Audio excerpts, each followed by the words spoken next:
During the early reign of Ramesses III, troubling reports started arriving in Egypt from the Pharaohs' envoys stationed across the Near East.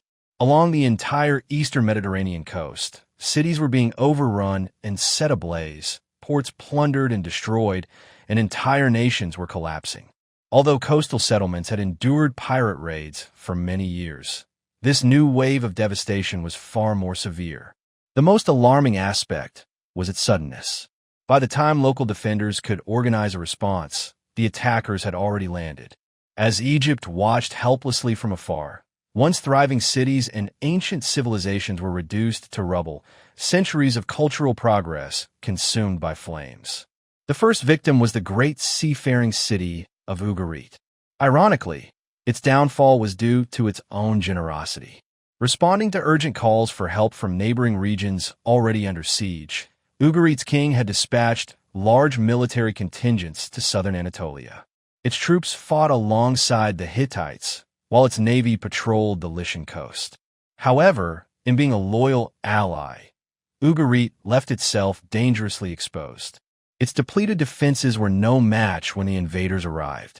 In a desperate attempt to save his kingdom, the king of Ugarit wrote an urgent letter to the ruler of Alatia, modern Cyprus, his panic evident.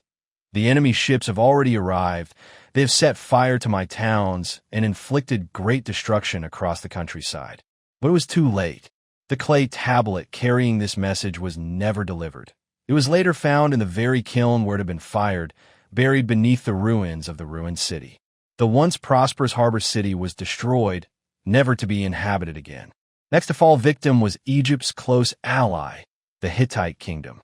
Amid a desperate flurry of diplomatic messages, the last Hittite monarch described battling this sea-borne enemy not only on the open waters, but also along the beaches, landing sites, and hills. The invaders were relentless, disembarking and advancing northward toward the Hittite capital of Hattusa. Even with Ugarite soldiers fighting by their side, the Hittites were unable to repel the assault. In a final, desperate move, the Hittite king launched an attack on his own neighboring province of Tarhuntassa, hoping to confront the enemy before they reached his heartland. But the attempt failed. First Tarhuntassa fell, then the entire Hittite kingdom succumbed to destruction. Hattusa itself was looted and burned. Even the fortified royal citadel was no match for the invaders' might. Elsewhere across Asia Minor, the brilliant cities of Miletus and Troy met a similar tragic end. As the enemy swept like a merciless wave through the eastern Mediterranean, cities such as Mersine and Tarsus were ravaged, and destruction spread across northern Cyprus. The invaders then pushed inland into the Orontes Valley, sacking every major settlement along this crucial route. Alalak, Hamath, Katna, and even the once mighty Kadesh were completely destroyed. Further south, the bustling trade hubs of Palestine soon fell, all positioned along the vital coastal road leading southward and westward toward Egypt itself. Across the Near East, thick clouds of smoke marked the remains of what had once been thriving centers of commerce and culture. Grand palaces and renowned cities were reduced to rubble. Only Assyria, safely situated beyond the Euphrates River, remained untouched. By 1179 BCE, the 8th year of Ramesses III's rule, the invaders had set their sights on the last great naval power left in the eastern Mediterranean, Egypt. Entire countries were struck down and destroyed in quick succession. No land was strong enough to resist their might. The Hittite kingdom, Cilicia, Carchemish, Arzawa, Cyprus, and then the invaders advanced toward Egypt. By this point, the Pharaoh's advisors had come to recognize the enemy well. The foreign lands had formed an alliance across their islands. Their confederation included the Peleset, Tjeker, Shikalesh, Denyen, and Weshish. The names may have been unfamiliar, but the threat was one Egypt had faced before. The feared Sea Peoples had returned. 3 decades earlier, a different coalition of Aegean and Anatolian peoples had joined forces with the Libyans in a failed attempt to invade Egypt during the reign of Marenta. Now, a new alliance had gathered, sweeping aside everything in their path. Driven from their unknown homelands by drought, famine, in the pursuit of a better life, and driven by their fierce, warlike spirit, the Sea Peoples had become an unstoppable force. They advanced steadily south and east, moving along the Aegean and Mediterranean coasts of Asia Minor, then down through the Near East toward Sinai and the Nile Delta. Accompanying their heavily armed soldiers were entire families. This was not just an invading army, but a massive migration of desperate and determined people. So far, no city or kingdom had been able to withstand them. Egypt now faced a battle for its very survival. At this moment of grave national danger, Ramesses III rose to the challenge, proving himself a worthy successor to his illustrious forebears. As soon as he was informed of the approaching land invasion from southern Palestine, he dispatched urgent orders to the frontier fortresses in Egypt's eastern delta, instructing them to hold their ground until reinforcements arrived. Troops across Egypt were quickly mobilized, directed to march toward the eastern border to confront the attackers. However, the Sea People's leaders, fully aware of Egypt's strength and resolve, planned a two-pronged assault to overwhelm the Pharaohs' defenses. As their land forces advanced from the northeast into the delta, a powerful fleet of warships headed for the mouth of the main Nile branch, aiming to land a second army. Their likely objective was to follow the Nile upstream toward Ramesses, the commercial and military heart of northern Egypt. Securing this eastern delta capital would effectively grant them control over all of Lower Egypt. As Ramesses III and his generals evaluated the threat, they realized Egypt was not only facing invasion. The response was swift and decisive. A nationwide conscription was ordered. At this moment of greatest danger, every able-bodied man was called to stand and fight. While the professional army fortified the northeastern border, the newly recruited conscripts were sent to the coastline to defend the Nile's mouth against the approaching enemy fleet. Ramesses himself described the preparations, capturing the tension, urgency, and determination of the time. I fortified the river mouth like a towering wall, with warships, troop transports, and merchant vessels, all fully manned with brave, well-armed soldiers from bow to stern. The infantry, drawn from every corner of Egypt, roared like lions upon the mountains. At the fortresses in the eastern delta, Egyptian forces watched and waited. The enemy advanced slowly, covering no more than 10 miles a day. Yet what they lacked in speed, they compensated for with superior weaponry and overwhelming numbers. Their mastery of close combat had already proven devastating against the chariot armies of the Near East. Within a single generation, advancements in military technology had transformed warfare, and most of the great powers had failed to adapt. Egypt knew that unless it adjusted, it would suffer the same fate. Marenta's earlier triumph at Perer had demonstrated that the Sea Peoples could be defeated, provided discipline was strict and military tactics were flawlessly executed. After the harsh confrontation with the Sea Peoples, the Egyptian government's initial reaction was one of deliberate denial. According to tradition, a great military triumph demanded a grand monument to immortalize the victory, and so Ramesses III commissioned one. Following the example of Ramesses II, who had used the Ramesseum to commemorate his questionable success at Kadesh, Ramesses III transformed his own mortuary temple into a war memorial. This structure, known as the mansion of millions of years of King Ramesses, united with eternity in the estate of Ammonius, or Medinet Habu today, featured an enormous tableau carved along its northern wall, vividly portraying the land and sea battles against the Sea Peoples. Thus, Egypt's final great royal monument celebrated its last major military victory. Encouraged by the completion of this impressive edifice, in 1172 BCE, Ramesses III ordered the nationwide temple inspection he had initially envisioned a decade earlier. After 10 years of successfully defending Egypt's borders, the pharaoh and his administration at last felt secure enough to focus on their other sacred duty, honoring the gods. Led by the chief archivist of the royal treasury, the commission began its inspection at Abu, Egypt's southernmost province, and proceeded northward in a thorough, systematic fashion. Every temple across the land underwent scrutiny under Egypt's highly organized bureaucracy. Granaries were audited to assess temple wealth and national grain reserves. Temple buildings were inspected for structural integrity. Rituals were reviewed to ensure proper observance, and any corrupt practices were identified and eradicated. By the time the inspection was complete, the king possessed perhaps the most comprehensive assessment of Egypt's religious infrastructure ever recorded. Based on the commission's findings, Ramesses III initiated an extensive program of reform, reconstruction, and restoration. The ancient temple of Seth at Nut was fully restored, with a new shrine built beside it to honor the god. The bark shrine at Todd, originally constructed during the 18th dynasty, was returned to its former splendor, while further embellishments were made at Luxor Temple. At Ipit Sut, the king commissioned the construction of a new way station and a temple dedicated to Khonsu. Altogether, these projects represented a sweeping religious revival, echoing the achievements of Ramesses II. In both word and deed, Ramesses III sought to convince his people that the glory days of the new kingdom endured. Beyond restoring the temple's physical structures, the king expanded their landholdings and increased their staffs. Determined to be remembered as a generous patron, Ramesses III organized 3 major expeditions in a single year to procure exotic treasures for the temple treasuries. The first expedition ventured to the turquoise mines of Sinai.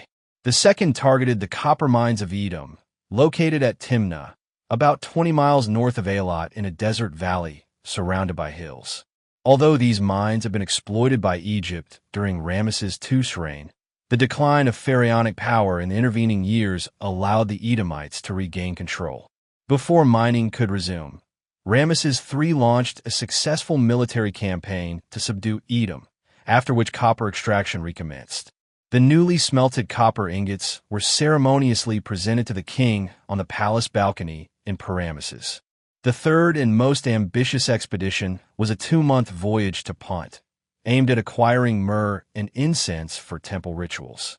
This marked the first major trading journey to Punt since the reign of Hatshepsut, some 3 centuries earlier, and it proved highly successful. The expedition returned not only with valuable incense, but also with the means to cultivate myrrh in Egypt itself, bringing back 15 myrrh tree cuttings and 100 seeds. In his first 20 years on the throne, Ramesses III had successfully repelled invasions, restored Egypt's temples, and rekindled national pride.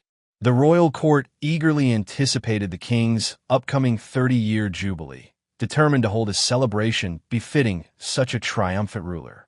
There would be no compromises, but this decision would prove costly. Beneath the outward display of splendor, the Egyptian state was suffering the strain of its recent ordeals.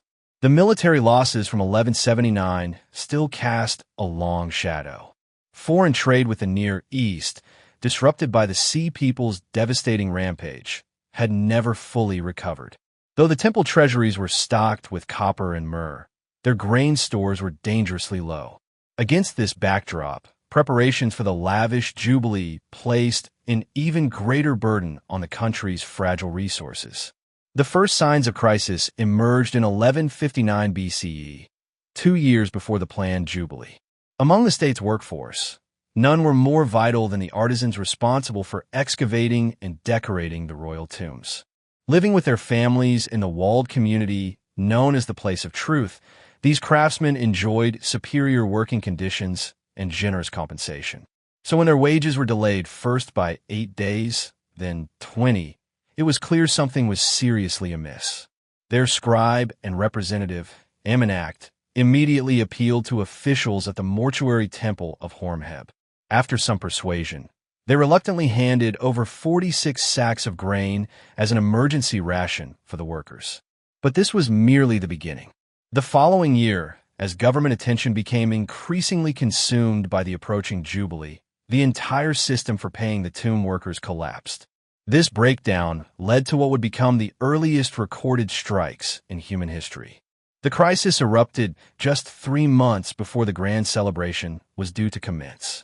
After waiting 18 days beyond their scheduled payday with no wages in sight, the workers chose to strike, hoping to force the government into action. Shouting, "We're hungry," They marched out of their village and staged a brief occupation of the sacred precinct surrounding Ramesses III's mortuary temple. They then proceeded to the mortuary temple of Thutmose III, located behind the Ramesseum, where they held a sit-in, refusing to leave until their grievances were addressed.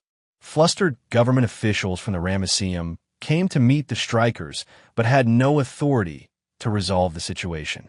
The workers held their ground throughout the day, only returning to their village after nightfall.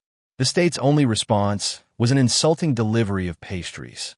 The next morning, with no progress made, the workers escalated their protest, gathering at the southern gate of the Ramesseum. This time, they refused to return home at dusk, spending the night protesting in defiance. At dawn, some of the boldest workers entered the temple itself, hoping to pressure the authorities into finally paying them. The situation rapidly spiraled out of control. Alarmed by the growing unrest, the temple administrators summoned Montumes, the chief of police, who ordered the workers to leave immediately. They refused, unable or unwilling to enforce his authority. Montumes withdrew to consult the mayor of Thebes. Hours later, upon his return, he found the workers deep in talks with the priests of the Ramesseum and the government secretary of Western Thebes. The workers stated their demands plainly. "We have come here driven by hunger and thirst. We have no more clothing, no more oil, no more fish, no more vegetables. Send word to the Pharaoh, our good lord, and to the vizier, our master." The mention of the vizier and the Pharaoh clearly alarmed the Theban officials. They understood that if the situation escalated into a national crisis, their positions would be at risk. After several more hours of negotiations, they finally yielded, distributing the overdue rations from the previous month to the strikers. This concession eased the immediate tension, but the root of the problem remained unresolved. The new month was already well underway, and there was still no sign of the next round of payments. On the fourth day of the standoff, word spread that the mayor of Thebes had crossed to the West Bank, bringing more supplies. The chief of police urged the workers to gather with their families at the nearby mortuary temple of Seti I to await the mayor's arrival. But the workers, weary of broken promises, refused to be placated by empty reassurances. They had grown wise to the officials' evasive tactics. It would take another 4 days of demonstrations before the long overdue rations were finally handed out. Yet the state continued to falter in fulfilling even its most basic obligations. Just 2 weeks after the initial unrest, the tomb workers launched another strike, this time blocking the checkpoint leading to the Valley of the Kings.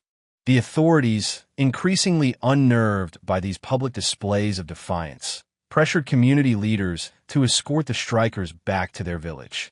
Faced with the threat of being forcibly removed, one worker boldly threatened to damage a royal tomb, regardless of the consequences. The atmosphere was growing more volatile. The confrontation between the workers and the authorities reached a climax just 2 months before the scheduled jubilee. For the 4th time, the workers marched out of their village, defiantly ignoring their superiors' frantic appeals. "We won't come back. Tell your masters that," they shouted. This time, their grievances extended beyond delayed wages. "We have gone on strike not merely out of hunger, but because we have serious charges to bring. Wrongdoings have occurred in Pharaoh's domain." Such bold accusations were dangerous in a society accustomed to obedience. Nevertheless, the government's policy of denial persisted. A few weeks later, the vizier himself arrived in Thebes. He paid only a brief visit to the West Bank, offering a token handout through his security chief, which only inflamed the workers further and triggered yet another round of protests. When the jubilee finally commenced, the authorities temporarily set aside their indifference for the sake of national unity.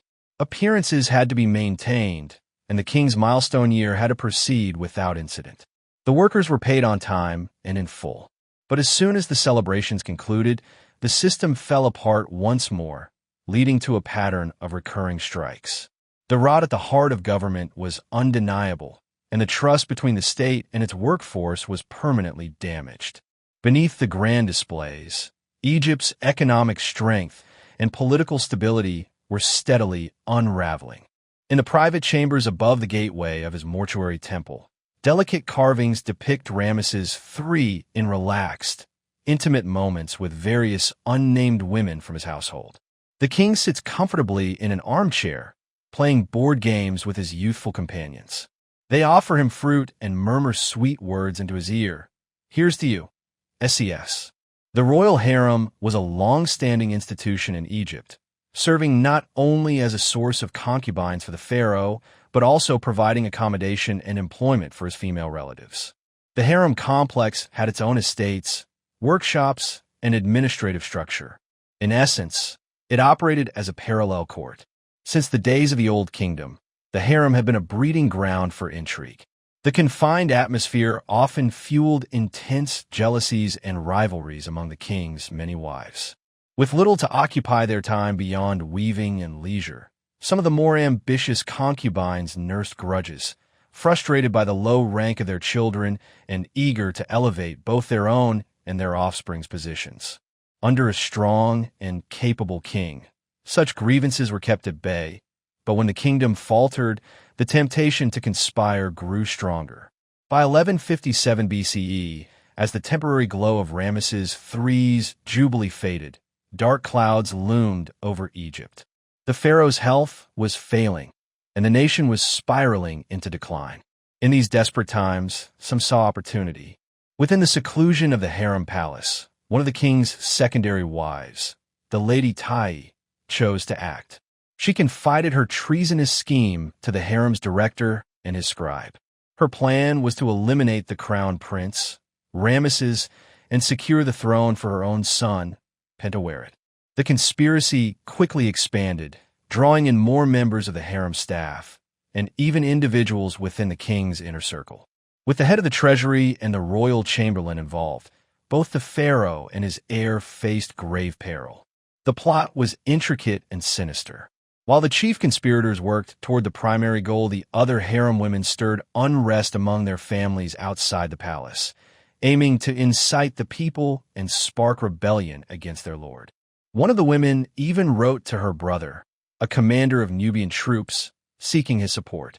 A coordinated military mutiny, combined with widespread rural revolt, would overwhelm the authorities. To further increase their chances, the conspirators turned to the dark arts. They enlisted professional magicians to craft wax figures representing their enemies and perform spells intended to immobilize the palace guards. After weeks of secret preparation, everything was ready. The plotters stood poised to commit regicide and ignite a revolution. However, the conspirators made a critical mistake. With so many individuals involved, it was almost inevitable that someone would betray the secret. Before their plan could reach its deadly conclusion, word reached the authorities, and the plotters were apprehended. As the investigation unfolded, the full extent of the threat to national security became evident. Wanting to avoid the potential fallout from a public trial, Ramesses III instead convened a special tribunal. He appointed 12 trusted officials to conduct the investigation, deliver judgments, and administer sentences. Carefully selected representatives from the court, military, and civil administration acted as judge, jury, and executioner. The king's only directive was to grant them full authority. Let the consequences of their actions fall upon their own heads.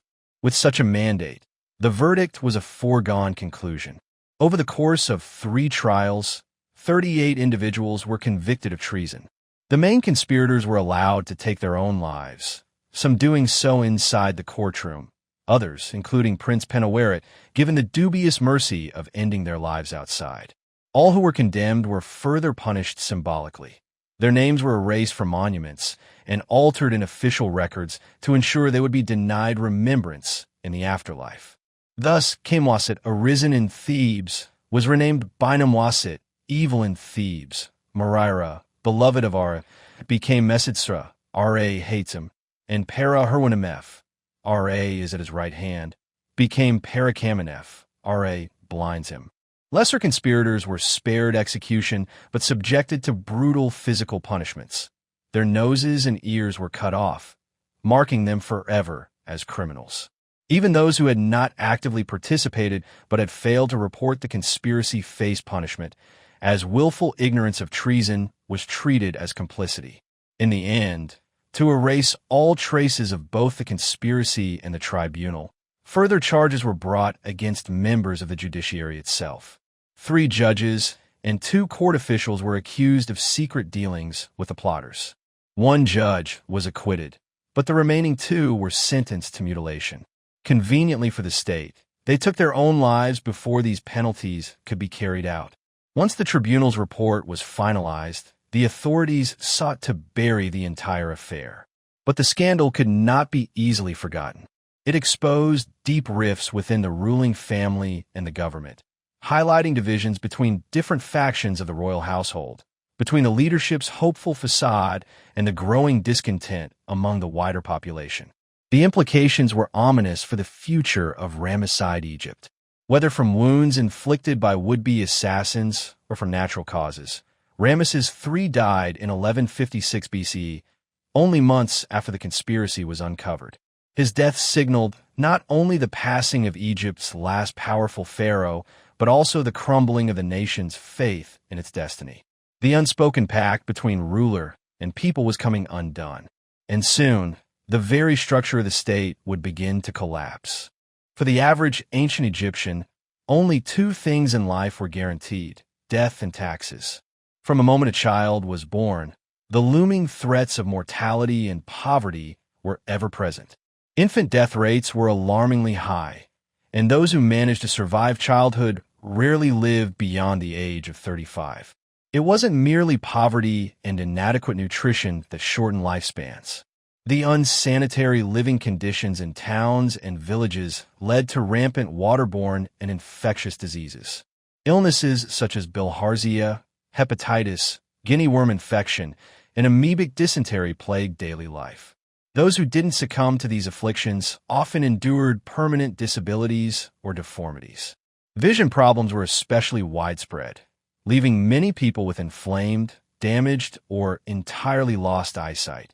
Villages were filled with people who were half-blind, fully blind, or suffering from chronically infected eyes.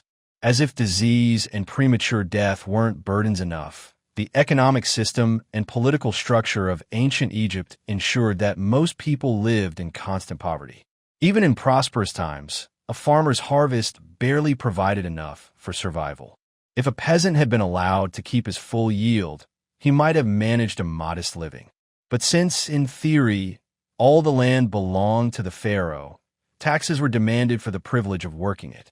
Like many regimes throughout history, the Egyptian state excelled at tax collection, maintaining a network of local officials tasked with preventing any form of tax evasion. In the absence of currency, taxes were collected in kind of punishment most were desperate to avoid. As a result, peasant families lived in a constant struggle, teetering between severe poverty and complete destitution. Much like the outlaws in Robin Hood's England, some Egyptians chose to flee their villages entirely, abandoning farming to live on the fringes of society as fugitives. This desperate escape became increasingly common during the later New Kingdom. The harsh realities of peasant life are vividly illustrated in a papyrus from the late 20th dynasty. It recounts the story of a man named Worme, who fled his upper Egyptian village for the western desert's great oasis in hopes of finding a better life.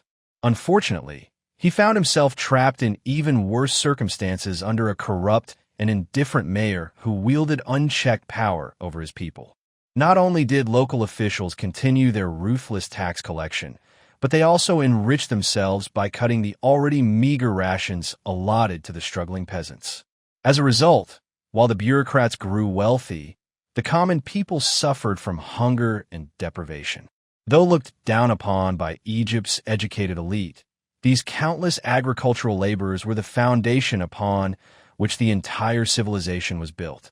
Their relentless and poorly rewarded toil sustained the wealth and grandeur of Egypt, though neither the pharaohs nor their administrators seemed to acknowledge or appreciate the sacrifices made by the country's hard-working peasantry. Among all forms of taxation in ancient Egypt, none was more resented or burdensome than the corvée. Remarkably, This system remained in place until as late as AD 1889. Only workers employed by temples that had secured royal exemptions were spared from this conscription. From the earliest days of the Egyptian state, the corvée provided the workforce needed for the kingdom's monumental projects. Organized along military lines, recruitment was administered by local officials, village elders, and town leaders, all answering to higher regional and national authorities. The labor draft often occurred during periods when agricultural activity slowed. Despite this scheduling, the system was rife with injustice. Many who should have been exempt were nevertheless forced into service, and appeals were not entertained. Fathers could even be compelled to serve in place of sons unable to pay taxes. Once drafted, peasants were swept into a rigid state-controlled system with virtually no hope of release. Desertion was met with harsh collective punishment. Entire families were held hostage to ensure the deserters' return, and those recaptured faced lifelong sentences in grueling labor gangs. The conditions endured by those on corvée duty were harsh and relentless. Ancient Egyptian law condemned serious criminals to hard labor or exile to the garrison at Kush, where they worked under brutal conditions in the Nubian gold mines. But for law-abiding citizens, conscription into forced labor wasn't much better. Freedoms were minimal, comforts non-existent, and food rations were meager. Only at the end of their service, if they survived illness and injury, could laborers return to their homes. Given the appalling safety standards on these state projects, injuries and deaths were frequent.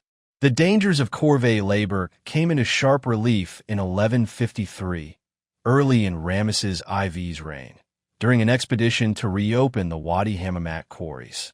Just 5 months after ascending the throne, Ramesses IV initiated the revival of quarrying operations after a 40-year hiatus. To prepare, a scouting mission of 408 men was dispatched to survey the site and organize the coming project. Over the following months, multiple bureaucratic inspections took place until preparations were deemed complete. Finally, in the 3rd year of his reign, a massive expedition set out from Thebes. The mission's importance was underscored by its leadership. At its head was Ramesses III, the high priest of Ammonius and the most influential man in Thebes, accompanied by both civil and military officials. The vizier, the overseer of the treasury, the chief tax collector, the mayor of Thebes, and 2 royal butlers were joined by a lieutenant general of the army, making it a thoroughly combined operation. Under their supervision marched a vast conscripted force, 2,000 civilian laborers, 800 foreign mercenaries, and 5,000 regular soldiers. Employing the army for civilian projects during the winter months was a calculated strategy. With military campaigns impractical during the rainy season in the Near East, this arrangement kept the troops occupied and firmly under the watchful eyes of the king's administrators. The Ramesside rulers understood the importance of maintaining a powerful standing army, but were equally aware of the political risks posed by idle soldiers with too much free time. Quarrying stone was an intensely physical, grueling task. For this reason, Ramesses IV's expedition to Wadi Hammamat included only a small number of skilled specialists to oversee the technical aspects of the work. In stark contrast, 50 policemen and a deputy chief of police accompanied the mission, tasked with maintaining order and preventing desertions among the labor force. Upon arrival at the quarry face, the workers faced long, exhausting days of hard labor under the harsh desert sun. Their provisions, transported by ox cart from the Nile Valley, were modest and repetitive. To meet their water needs, natural rock basins had been carved to collect rainwater, but rainfall was scarce in the arid eastern desert, even during the cooler winter months. In earlier times, during the gold mining expeditions of Ramesses II, as many as half the workforce and half the transport animals could perish from thirst. Although Seti, I had tried to reduce such staggering losses by commissioning wells throughout the desert, fatality rates on state labor projects remained distressingly high. The commemorative inscription recording Ramesses IV's Wadi Hammamat mission speaks volumes about the dangers faced. After listing approximately 9,000 individuals who returned safely, it adds almost as a footnote, and those who died and are not included in this list. 900 men. The figure is grim.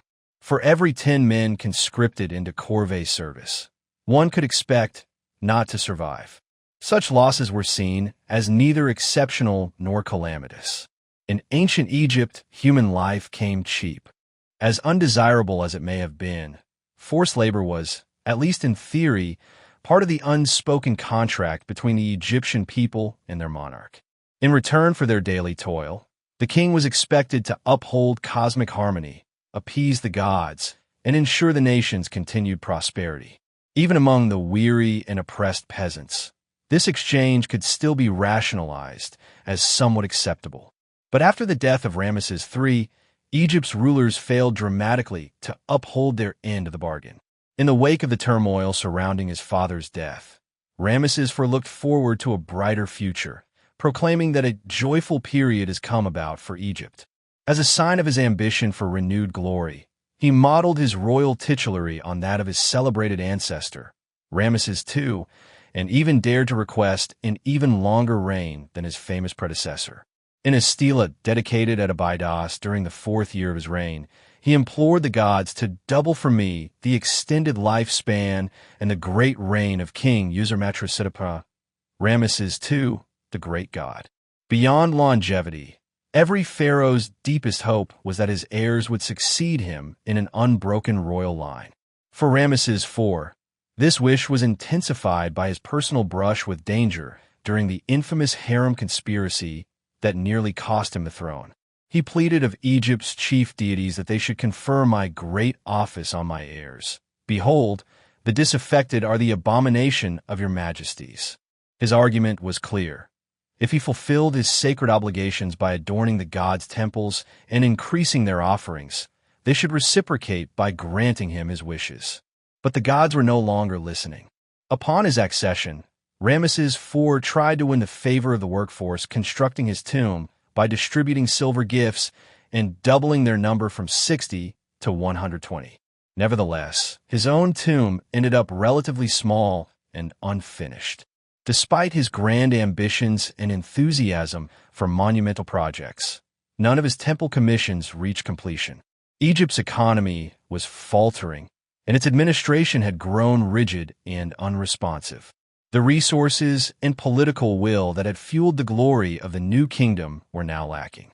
Although he had petitioned the gods for 134 years on the throne, fate allowed him only 6. While Ramesses IV struggled to maintain the appearance of royal power, his successors quickly abandoned any such pretenses. They all adopted the prestigious name of Ramesses, but none demonstrated the leadership or resolve of their two great namesakes. Egypt was fortunate not to face another massive invasion like the Sea People's assault during Ramesses III's reign, but its frontiers remained vulnerable to hostile incursions. Though there was no longer a major superpower like the Hittite Empire threatening Egypt's international interests, its imperial holdings were still at risk.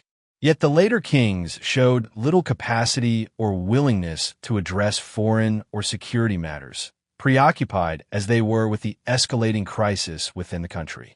The short 5-year reign of Ramesses V laid bare the extent of Egypt's decline. Hardly had the new pharaoh completed his accession and coronation rituals when his administration uncovered a major corruption scandal. It emerged that, for nearly 10 years, a ship's captain named Knumnak had been diverting large amounts of grain for his personal gain. After collecting the grain from one of the temple estates in the Delta, Knumnak's duty was to transport it hundreds of miles south to the temple granaries near Egypt's southern frontier. Instead, with the assistance of complicit farmers, scribes, and inspectors, he systematically siphoned off a significant share of every shipment. By the time his scheme was exposed, over 5,000 sacks of barley had been stolen. The investigation into Knumnak's theft soon uncovered even deeper corruption within the priesthood at Abu.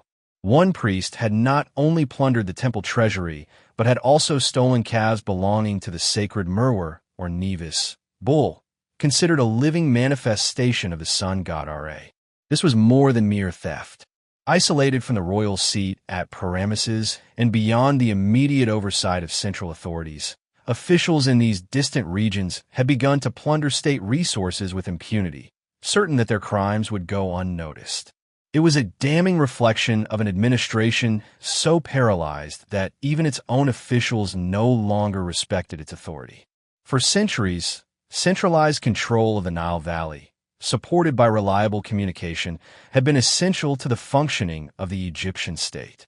But as local communities increasingly operated independently, the prospect of national unity grew ever dimmer. Disturbed by this severe erosion of political and economic control, Ramesses V set out to reassert order. Like his predecessors, he understood that effective governance required a thorough assessment of national wealth. To that end, he commissioned a land survey covering a 95-mile stretch of Middle Egypt, focusing on agricultural output and taxation. The result was an extensive papyrus register, stretching 33 feet in length. Yet neither the pharaoh nor his weakening government would live to act on its findings. Ramesses V, suffering from smallpox, died before any reforms could be implemented. In a further sign of governmental decay, his disfigured body remained unburied for a year while a hastily prepared tomb was ready to receive him. His originally planned burial site had already been seized by his successor. In such uncertain times, self-interest reigned supreme. By this point, the situation in Thebes was rapidly unraveling. Soaring grain prices exposed the frailty of the economy and the government's inability to maintain wage payments. Contemporary reports hint at widespread hunger, even famine, as the peasantry bore the full weight of the worsening crisis. Hyenas were seen prowling the Theban hills, drawn by the scent of death from the struggling villages below. With tax revenues dwindling and the court unable to fund new royal monuments, Ramesses VI was forced to take severe austerity measures. On the West Bank, he slashed the royal tomb builders' workforce in half, leaving only 60 men. On the East Bank at Ipitsut, he simply recarved the additions made by Ramesses IV, claiming them as his own work. The troubles were not limited to economic hardship. They extended into security as well. Since the reign of Ramesses III, Egypt had faced repeated incursions by Libyan tribes eager to abandon their barren homeland and settle in the fertile Nile Valley. They roamed the land all day, fighting daily just to fill their stomachs. They came to Egypt seeking food for their mouths. Over a 6-year period, Egypt's last powerful pharaoh had managed to repel 2 Libyan invasions, but could not stop attacks on the Theban region toward the end of his reign. Now, as the machinery of state withered and government defenses faltered, Libyan raids became ever more frequent.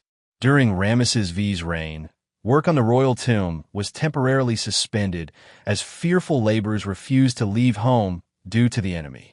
Despite adopting grand royal titles and depicting scenes of military victory on temple walls, Ramesses VI's posturing as Egypt's protector rang hollow. His boasts were empty and deceived no one. As military garrisons were hurriedly withdrawn to defend Egypt's heartland, the state abandoned copper mining at Timna, relinquished the famed turquoise terraces of Sinai, and lost its last hard-won territories in the Near East. Thus, the Egyptian empire did not end with a dramatic collapse, but rather with a quiet surrender.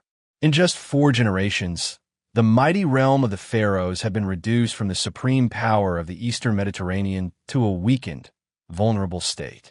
Tragic misfortune delivered the final blow to pharaonic prestige.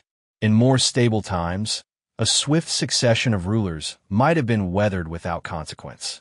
Now, however, a series of short reigns only underscored the impotence of Egypt's kings. The once sacred concept of divine kingship became little more than a hollow formality. The brief reigns and deaths of Ramesses VI, VII, and VIII within an 11-year span only highlighted their perceived failure to enjoy divine favor. Political authority, like nature, abhors a vacuum, and as royal influence waned, power shifted into the hands of Egypt's powerful provincial families. Nowhere was this more evident than at Thebes, where high offices increasingly passed down within a handful of aristocratic dynasties. Official positions became hereditary, fulfilling a cultural ideal but disregarding the higher principle of royal appointment. With each passing year, the king's actual authority diminished as local elites tightened their grip on state power. This trend reached its peak in the person of Ramesses II, the high priest of Ammonius and the most powerful figure in Thebes for much of the late 20th dynasty. Though his name proclaimed, Ramesses is victorious, it was little more than ceremonial. In reality, Ramesses II and his family wielded effective rule over Thebes and much of southern Egypt. He outlasted no fewer than 6 pharaohs, holding office from the final years of Ramesses III through to the reign of Ramesses IX. It was the high priest, not the king, who had become the cornerstone of Theban governance. Ramesses II ensured his own family's dominance by passing the office to his 2 sons, Nesemen and then Amenhotep.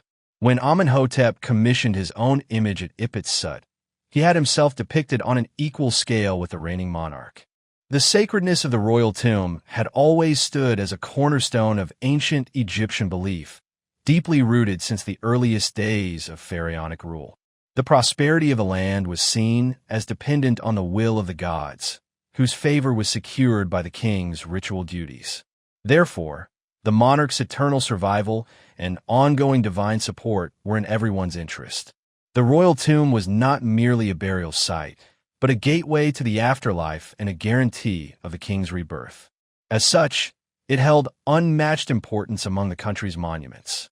This ideal of inviolability was shattered during the chaos of the First Intermediate Period, when the pyramids of the Old Kingdom were plundered and defiled without restraint. A similar fate befell the Middle Kingdom pyramids during the troubled Hyksos era. The adoption of hidden, subterranean rock-cut tombs under the New Kingdom rulers revived hope that these royal mummies would finally find eternal peace, safely concealed from robbers. Yet human nature proved persistent. Toward the end of the 18th dynasty, periods of instability encouraged opportunistic tomb raiding in the Valley of the Kings. Despite the king's best efforts to conceal their burial places, word of their locations inevitably leaked.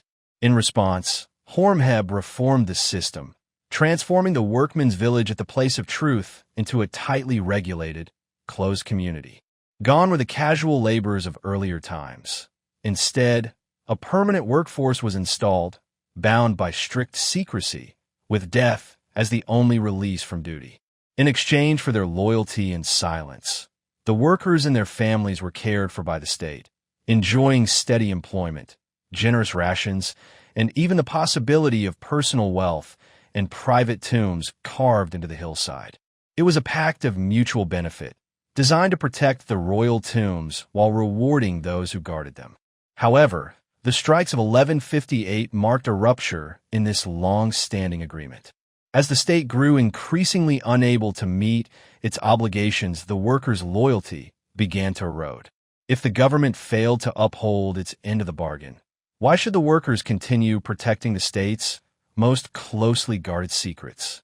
Unsurprisingly, amid the economic and political collapse of the late 20th dynasty, even the once sacred tombs of the Valley of the Kings became vulnerable. The first major violation occurred early in Ramesses IX's reign, when thieves broke into the tomb of Ramesses VI, barely a decade after it had been sealed. This desecration was followed a few years later by acts of vandalism at 2 of Thebes' grandest monuments, the mortuary temples of Ramesses II and Ramesses III. Fortunately for the authorities, these incidents resulted in relatively minor damage. A formal inquiry led by the high priest of Ammonius was convened, and security measures were likely reinforced, but these actions proved insufficient.